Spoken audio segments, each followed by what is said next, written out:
মৌতু কাসিং কুল্লু নাফসিং শারিবু কবরু বাইতিন কুল্লু নাফসিং দাখিলু। মৃত্যু এমন একটি পেয়ালা, যেই পেয়ালার স্বাদ সকলের গ্রহণ করতে হবে। কবর এমন একটি ঘর, যেই ঘরের মধ্যে আমাদের সকলেরই যেতে হবে। মৃত্যু থেকে বাঁচতে চাইলেও বাঁচা যায় না। পৃথিবীর মধ্যে মানুষ সর্বদাই থাকে না।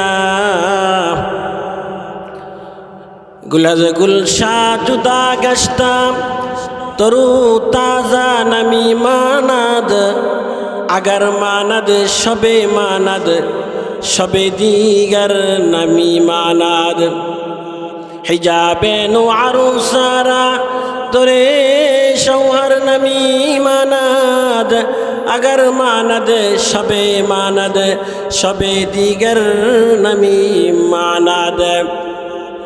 हमेशा इज्जते मेहमा बोए खाना नमी मानद अगर मानद शबे मानद शबे दिगर नमी मानद।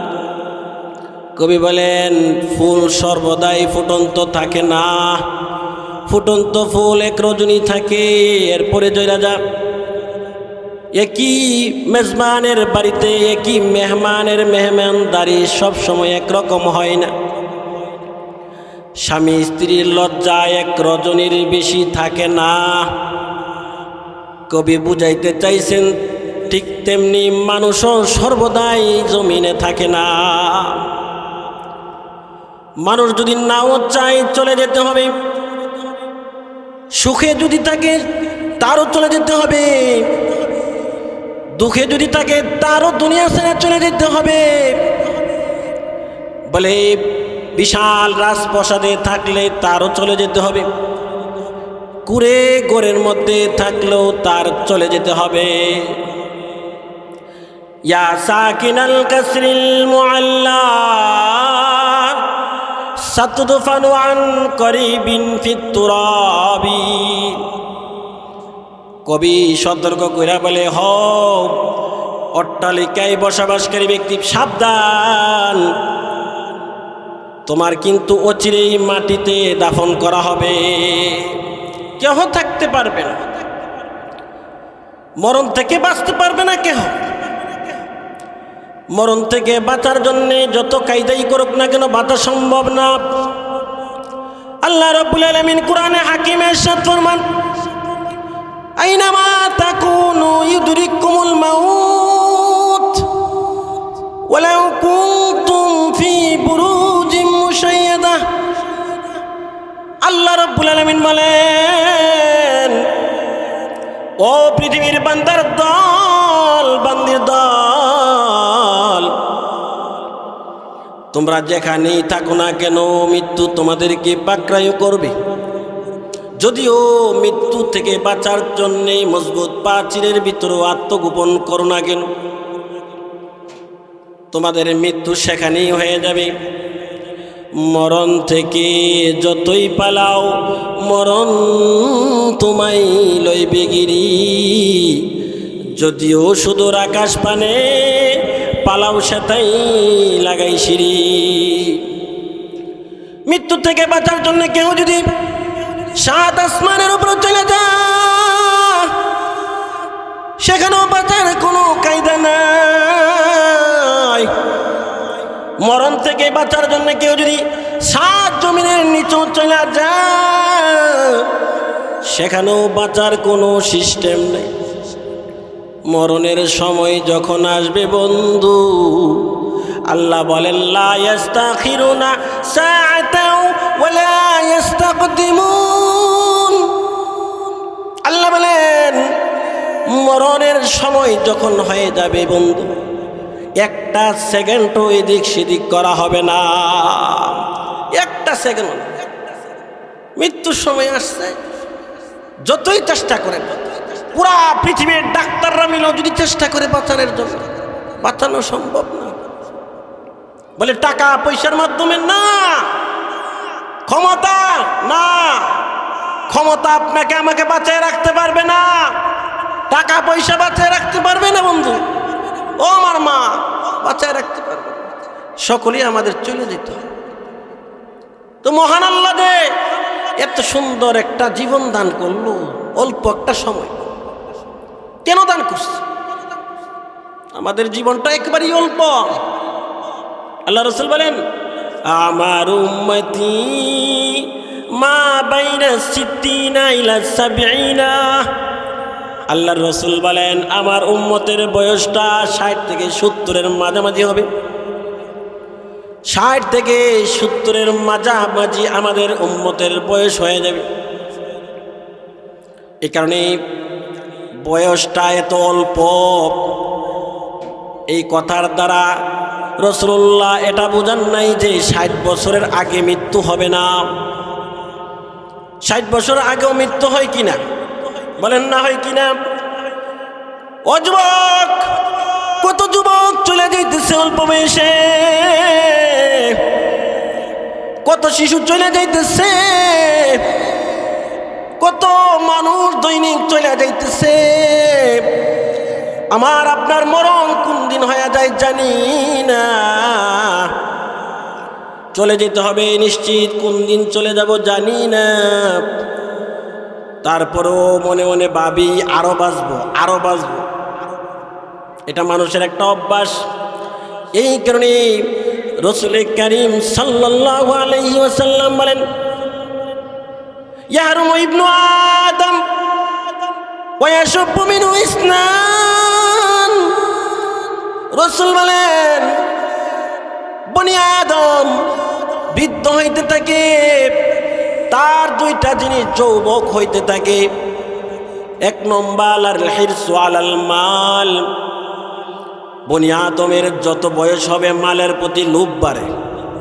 মারা যাবে, কারবার করে কোটি কোটি টাকা, 70 বছর 80 বছর হয়ে গেছে, ডেট ওভার হয়ে গেছে, তারপরেও কোটি কোটি টাকার ব্যবসায় চিন্তা, পরকালের চিন্তা তার মাঝে আসে না। আল্লাহর রাসূল বলেন, 2 নম্বর হলো আল হিরসু আলাল উমরি। জীবনের প্রতি মায়া বেড়ে যায়, লোভ বেড়ে যায় আরো বাঁচার জন্য। 70 বছর হয়েছে আরো বাঁচতে চাম, 80 বছর হয়েছে আরো বাঁচতে চাম।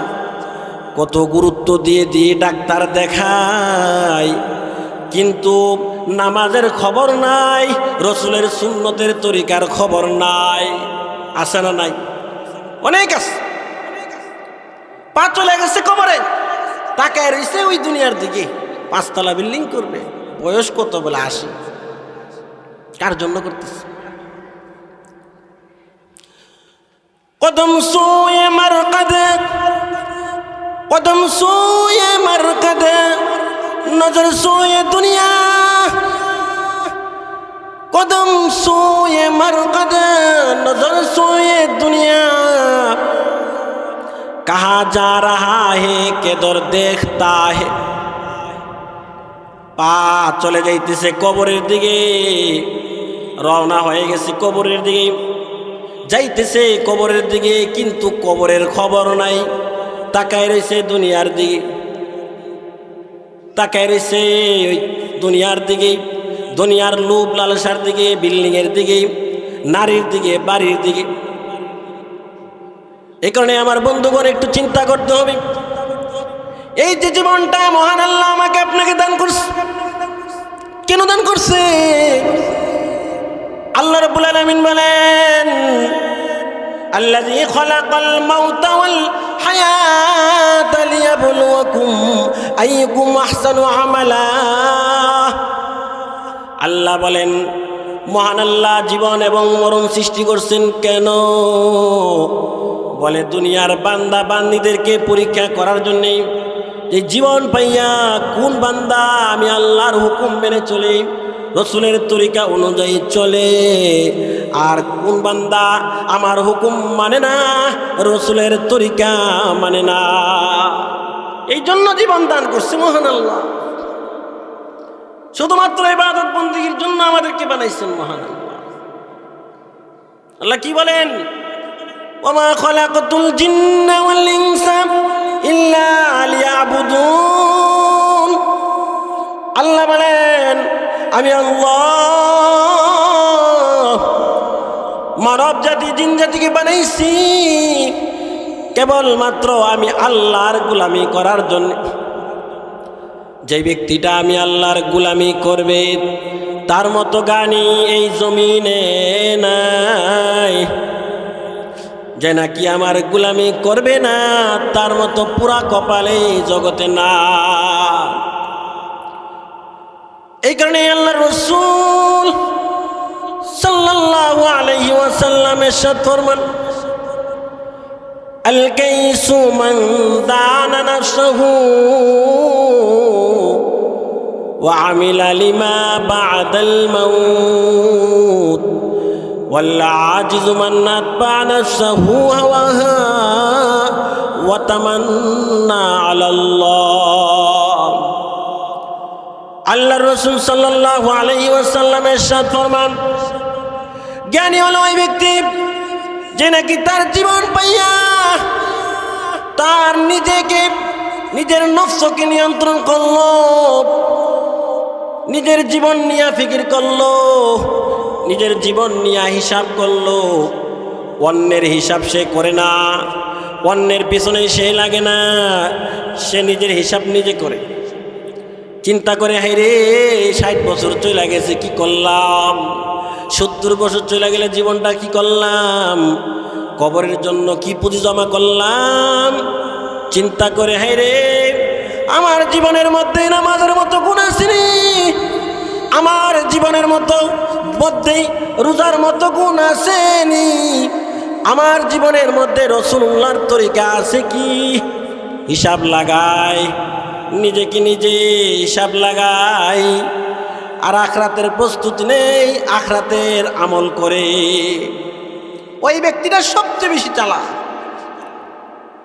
আর যে ব্যক্তি নাকি নফসের পূজা করলো, নফস যেভাবে বলে সেইভাবেই চলল, মানুষ কি করে না করে এটা দেখে নিজের খবর নেই, আল্লাহর রাসূল বলেন তার মতো পুরা কপালেই জগতে নাই। এই কারণে নিজের হিসাব নিজে না কেন দরকার, দুনিয়া থেকে যাওয়ার আগে আখিরাতের প্রস্তুতি নেওয়া দরকার। আমার বন্ধু বাদশাহ হারুন রশিদের জমানায় বাদশাহ হারুন রশিদের একজন বন্ধু ছিল, বড় আল্লাহওয়ালা, বাহলুল মাজজুব। দুনিয়া থেকে একজন লোক, বাদশার সাথে তার খুব সম্পর্ক, বাদশাহ তাকে খুব মহব্বত করত। যখন বাহলুল মাজজুব রাজপ্রাসাদে আসতো তখন তাকে কোনো চেক করা হতো না, সরাসরি স্পেশাল পাওয়ারে তাকে বাদশার সামনে নিয়ে যাওয়া হতো। বাদশাহ তার সাথে হাসি মজাক করত, তবে বাদশাহ তাকে বোকা মনে করত। এর কারণ হলো যে বাহলুল মাজজুব সে দুনিয়াতে থাকার পরেও দুনিয়াতে থাকার জন্য একটা ঘর বানানো নেই, এত সাদা সিধা চলা তার। এই কারণে বাহলুল মাজজুবকে বোকা ভাবত। একদিন বাদশাহ হারুনুর রশিদ ওই বাহলুল মাজজুবকে একটা ছুরি দান করছে, ছুরি উপহার দিচ্ছে, দিয়া বলতেছে বাহলুল রে, তুমি যদি তোমার থেকে কোনো বোকা এই রাজ্যে কোনো মানুষকে পাও তাহলে এটা আমার পক্ষ থেকে তাকে হাদিয়া দিয়ে দেবে। বাহলুল বলছে ঠিক আছে। বাহলুল চলে গেছে। তো 1 বছর পর খবর আসছে যে বাদশাহ হারুনুর রশিদ খুব অসুস্থ, একেবারেই মরজে মাউত, এমন অসুস্থ হয়েছে চিকিৎসা কাজ হইতেছে না। বন্ধুকে দেখার জন্য দৌড়াইয়া রাজপ্রাসাদে আসছে, আয়সা বলতেছে ও বাদশাহ হারুনুর রশিদ তোমার কি হালত। হারুনুর রশিদ বলতেছে হালত বেশি ভালো না, পরকালের সফর হয়ে গেছে, পরকালের সফরের সময় হয়ে গেছে। বাহলুল বলতেছে ও বাদশাহ এত সফরে যাবেন তো কয় দিনের সফরে যাবেন। বাদশাহ হারুনুর রশিদ বলতেছে এটা বড় লম্বা সফর, এই সফরের কোনো সীমানা নাই, বড় লম্বা সফর, তার কোনো সীমানা নাই। বাহলুল বলতেছে, ও বাদশা, সফরে যাবেন, লম্বা সফর, এই সফরের জন্য আপনি ওই সফরে আরাম আয়েশে থাকার জন্য কি আসবাব প্রেরণ করলেন? বাদশা বলতেছে, এখানে আসবাব প্রেরণ করা যায় না, দুনিয়ার কোনো আসবাব প্রেরণ করা যায় না। বাহলুল আবার প্রশ্ন করছে, বাদশা হে, এত লম্বা সফরে যাবেন, নিরাপত্তার জন্য নিরাপত্তা বাহিনী কয়জন প্রেরণ করছে? বাদশা বলতেছে, তুমি তো আসলেই বোকা, তোমার মতো বোকা আসলে এই জগতে নাই।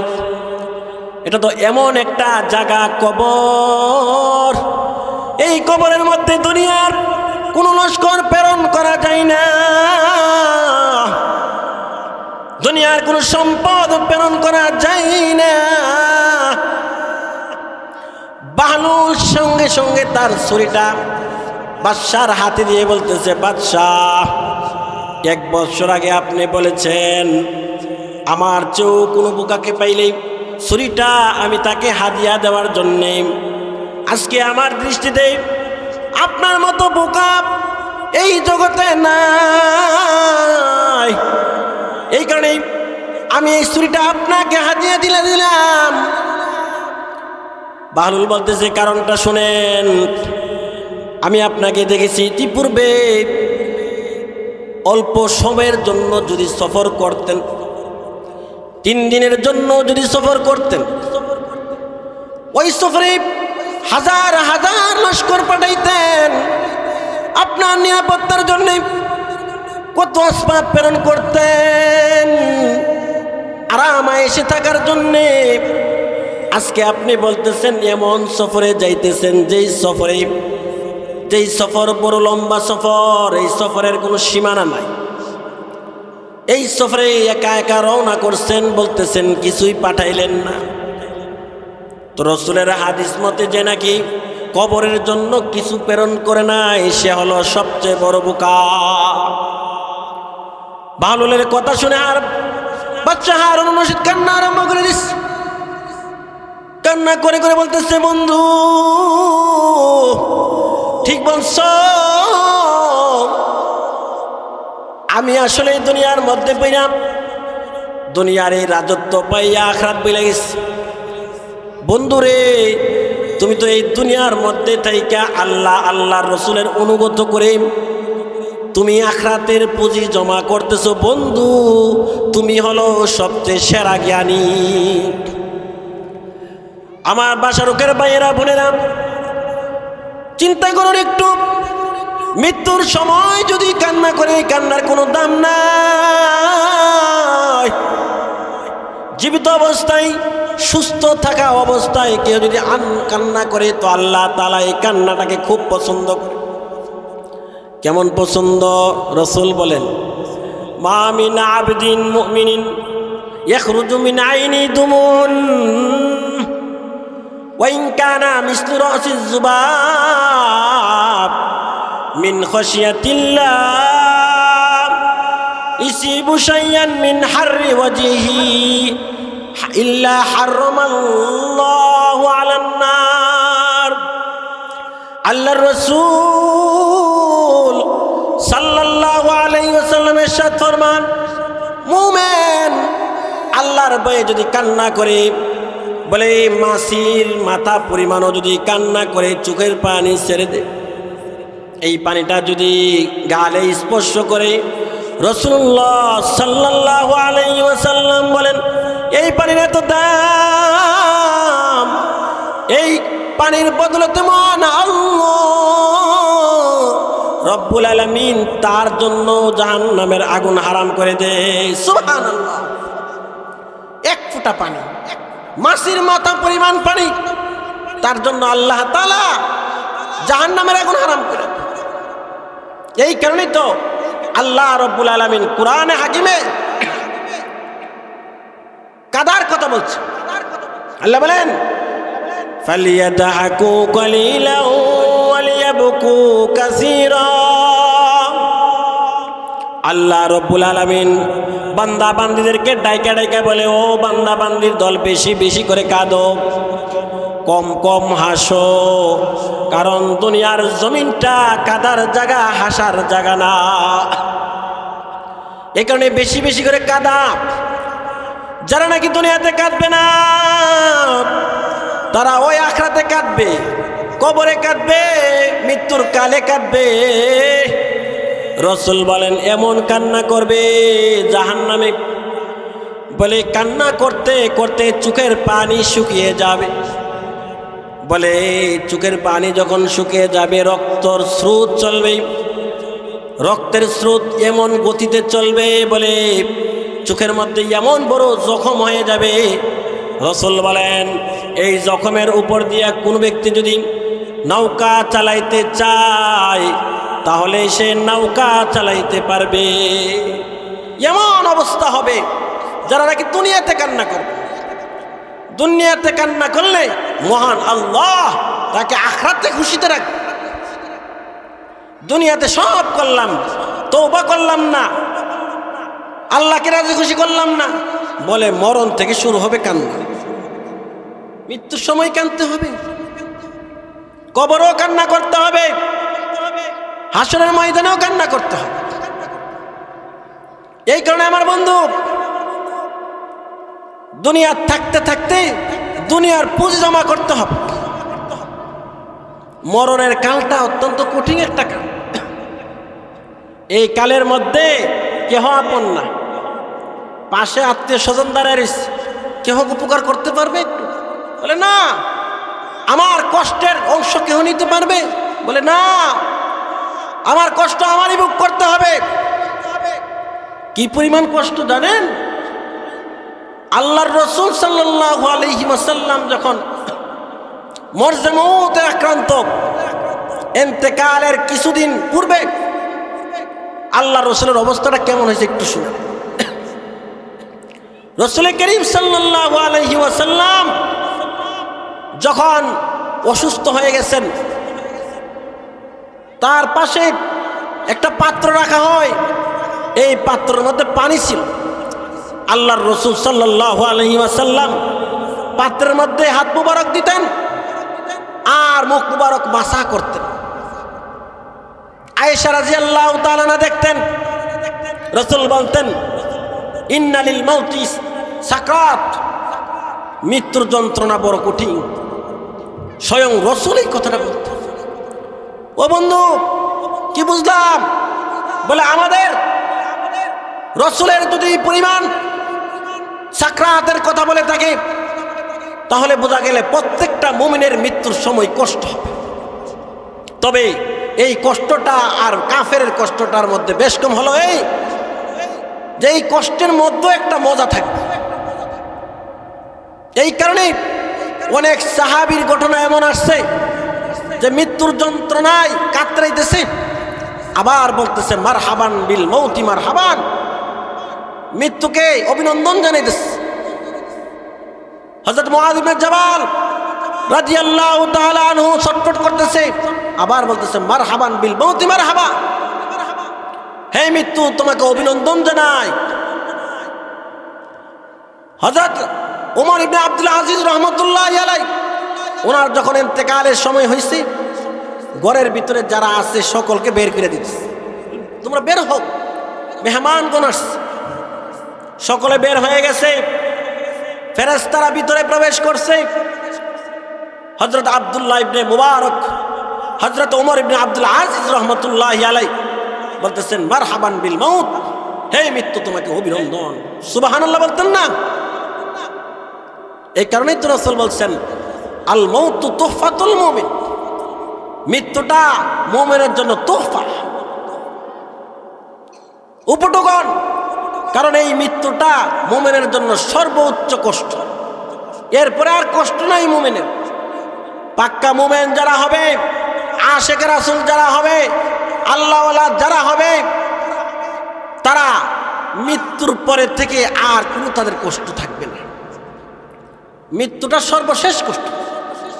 এই কারণে কাউকে যদি দেখেন মৃত্যুর যন্ত্রণায় ছটফট করতেছে, এরকম মনে করবেন না যে লোকটা জাহান্নামী। কারণ আল্লাহ রব্বুল আলামিন তার এই কষ্টের মাধ্যমে তার জীবনে যে কিছু গুনাহ ছিল এই গুনাহটা মাফ করাইয়া জান্নাতি বানাইয়া দেয়। সুবহান। আল্লাহ রব্বুল আলামিন এত দয়ালু, মুমিনের পায়ে যদি একটা কাঁটাও গেছে এর জন্য আল্লাহ তাআলা একটা সওয়াব দান করেন, একটা গুনাহ মাফ করে দেন। সুবহানাল্লাহি ওয়া বিহামদিহি। মুমিনের এত দাম।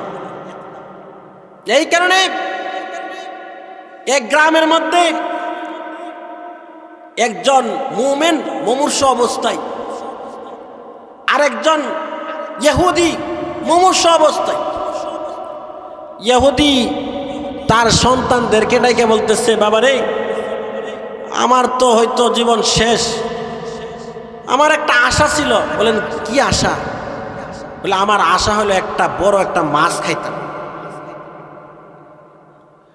এদিক দিয়ে মুমিন ব্যক্তি তার সন্তানদেরকে ডেকে বলতেছে, ও আমার সন্তানেরা, আমার তো মনে দুনিয়া ছেড়ে চলে যেতে হবে, তবে আমার মনে একটা আশা ছিল। বলে কি আশা? বলেন পূরণ করব। বলে জাইতুন খেতে মনে চাইছে। এই জাইতুন মুমিন ব্যক্তির ঘরের মধ্যে ছিল। ওই দিক দিয়ে ইহুদি মাছ চাইছে। ইহুদির যে পুকুর ছিল এই পুকুরের মধ্যে মাছ নাই। চিন্তা করেন, একটু খেয়াল করে। আল্লাহ রাব্বুল আলামিন দুইজন ফেরেশতা পাঠিয়ে দিয়েছেন, দুইজনকে দুই দায়িত্ব দিয়ে দিয়েছেন।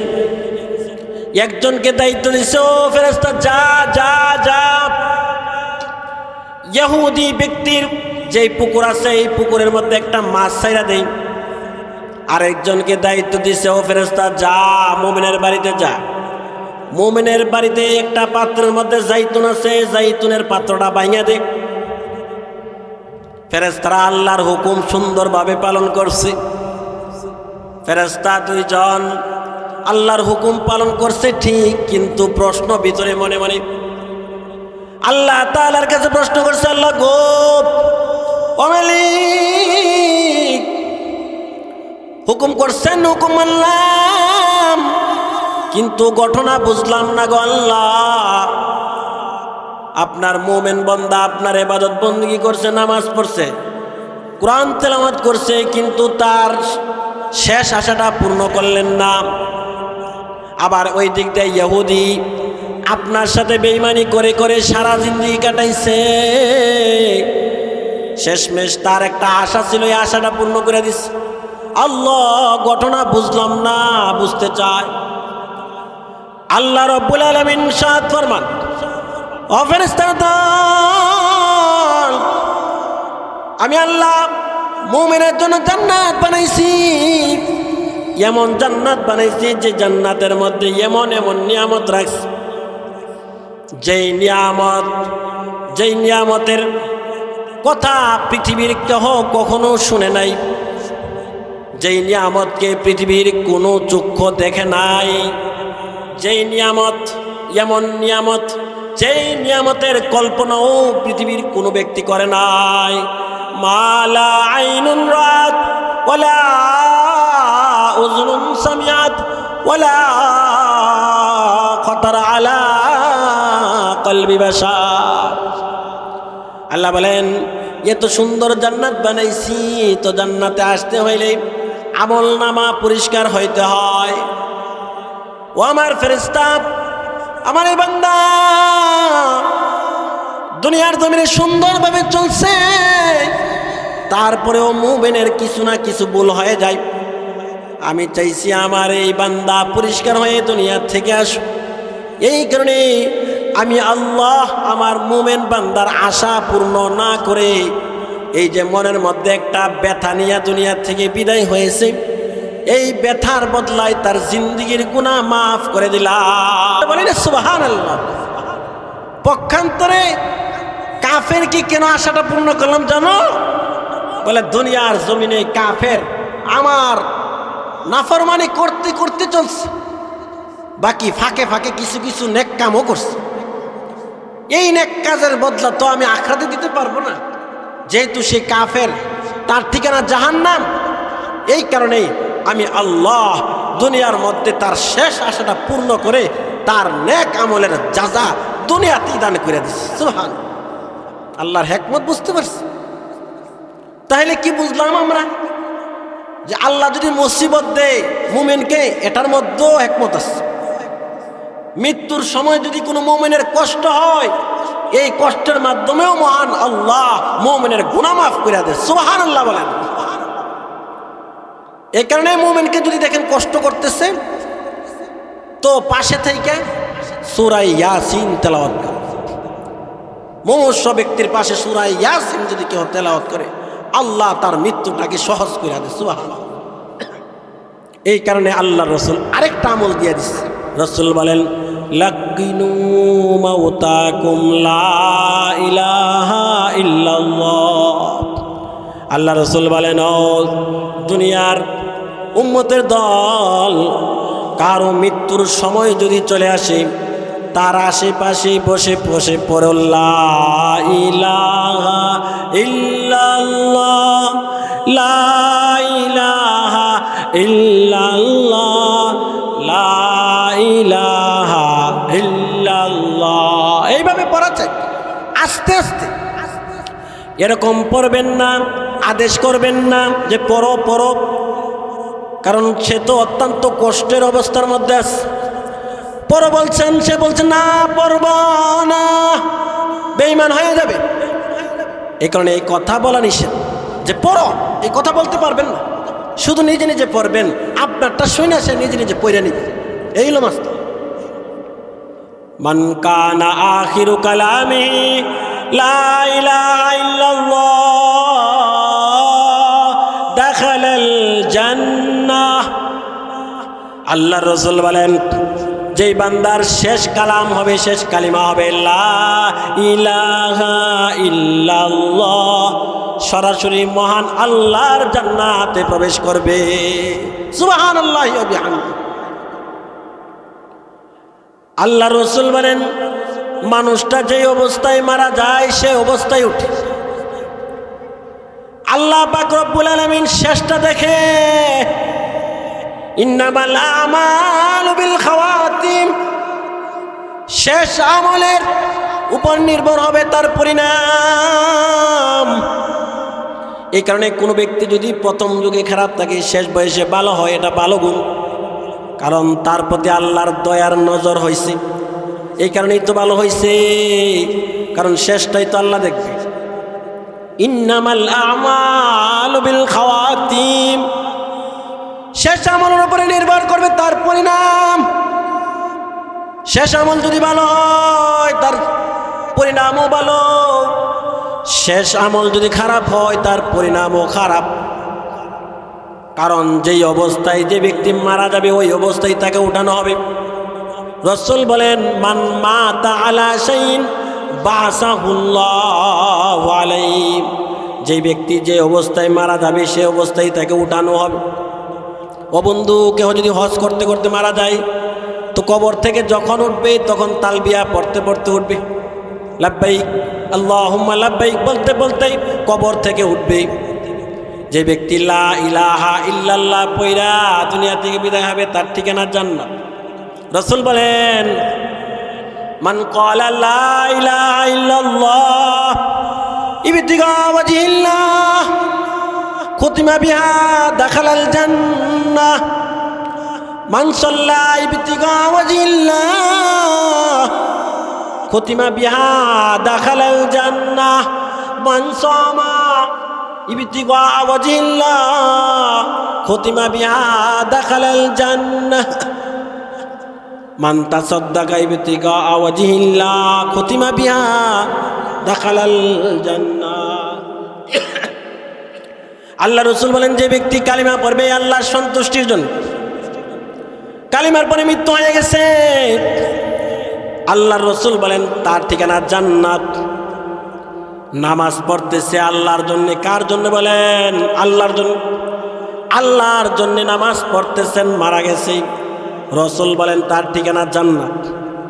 রোজা রাখা অবস্থায় মারা গেছে, তার ঠিকানা জান্নাত। দান ও খয়রাত করতেছে, এই অবস্থায় মারা গেছে, রাসূল বলেন তার ঠিকানা জান্নাত। সুবহানাল্লাহ। এই জন্য শেষ ভালো যার, সব ভালো তার, এই খেয়াল করে করে আমাদের চলা দরকার যে আমার শেষ আমলটা যেন ভালো হয়। আর শেষ আমলটা ওই ব্যক্তিরই ভালো হয় যেই ব্যক্তি নাকি সব সময় আমলে জড়িত। কারণ যে নাকি সব সময় লা ইলাহা ইল্লাল্লাহ পড়ছে, মরণের কালে অটোমেটিক তার জবান দিয়ে লা ইলাহা ইল্লাল্লাহ বের হয়ে যায়, সুবহানাল্লাহ। আর যে ব্যক্তিটা সব সময় খারাপ কাজ করছে, জবান দিয়ে খারাপ কাজই বের হয়। এক ঘটনা, যে এক লোক মুমূর্ষু অবস্থায়, তার আশেপাশে আত্মীয় স্বজনরা বৈশা করতেছে লা ইলাহা ইল্লাল্লাহ, লা ইলাহা ইল্লাল্লাহ করতেছে। আর ওই ব্যক্তি এই দাবা ল, দাবা ল, দাবা বুঝেননি? আমরা থেকে আপনারা ভালো বুঝেন মুরব্বী বাবারা, দাবা লইতো, সারা জীবন দাবা খেলছে, মৃত্যুর কালে দাবা ল, দাবা ল।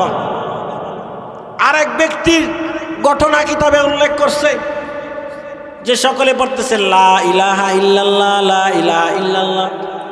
আর এক এই মদ খা, মদ খা, গাঞ্জা খা, আমারও দে, আমারও দে, তোরাও খা, গাঞ্জা খা, মদ খা বলতেছে। সারা জীবন মদ খাইছে, এই কারণে মরণের সময় জবান দিয়া মদের কথা বের হয়। সারা জীবন গাঞ্জা খাইছে বলে মরণের কালে গাঞ্জা বেরিয়েছে। কথা ঠিক কিনা বে ঠিক ধরে বলেন? সারা জীবন যে ব্যক্তি খারাপ কাজ করবে মরণের সময় খারাপই বের হয়। এই জন্য সারা জীবনটাকে এমনভাবে সুন্দর করে পরিচালনা করা দরকার যেন মৃত্যুর পরে সকলে আমাকে ভালো বলে, সবাই যেন আমার জন্য কান্না করে, এমন একটা জীবন দরকার। জীবন যদি সুন্দরভাবে পরিচালনা করতে পারি, তওবার মাধ্যমে মৃত্যুর প্রস্তুতি নিতে পারি, তাকওয়ার মাধ্যমে মৃত্যুর প্রস্তুতি নিতে পারি, কান্নার মাধ্যমে মৃত্যুর প্রস্তুতি নিতে পারি, আমার মৃত্যুর কালেও বই হবে না, কবরেও আমার বই হবে না, বলে হাসরের ময়দানেও আমার বই হবে।